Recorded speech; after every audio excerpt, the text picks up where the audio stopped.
Hi friends, இன்றைக்கி என்னோடய morning routine தான் பார்க்கலாம் வாங்க. நான் வந்து காலையில் ஒரு 6 o'clock மாதிரி எந்திரிச்சிட்டு அரிசி ஊற வச்சுட்டேன் சமைக்கிறதுக்கு. கிச்சன்லாம் நைட்டே நான் க்ளீன் பண்ணி வச்சுட்டேன். கேஸ் எல்லாம் க்ளீன் பண்ணியாச்சு. இப்போ சாம்பாருக்கு வந்து பருப்பு ஊற வச்சு வாஷ் பண்ணி நல்லா அதில் பூண்டு, தக்காளி, சீரகம், எண்ணெய், மஞ்சத்தூள் இதெல்லாம் போட்டு வந்து குக்கரை மூடி விசிலுக்கு விட்டுடலாம். கூட வந்து குடிக்கிறதுக்காக குழந்தைங்களுக்கு சுடுதண்ணி காலையிலே வச்சுருவேன்.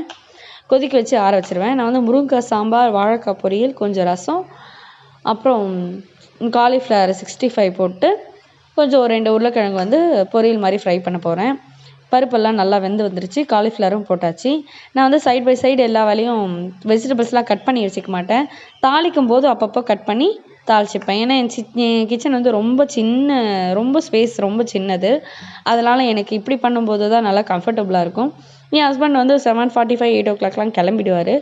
அவருக்கு ஏற்ற மாதிரி காலைல டிஃபன், லஞ்சு எல்லாத்தையும் பேக் பண்ணுறதுக்காக நான் இந்த மாதிரி சமைக்கும் போது எனக்கு டைமும் கொஞ்சம் சேவ் ஆகுது, சீக்கிரமும் முடியுது.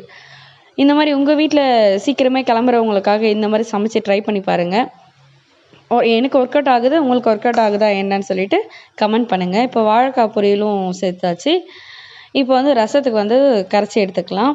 நான் வந்து ஃப்ரெஷ்ஷாக தான் மசாலா அரைச்சி தான் நான் ரசம் வைப்பேன். வாழைக்காவும் ரெடி ஆகிடுச்சு.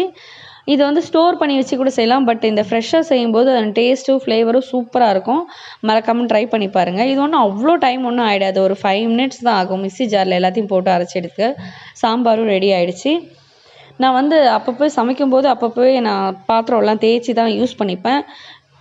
சேர்த்து வச்சு கழுவுற பழக்கம் எனக்கு இல்லை. டைமும் இல்லை, அதுக்கேற்ற மாதிரி எனக்கு ஸ்பேஸும் இல்லை. இப்போது ரசம் ரெடி ஆகிடுச்சு.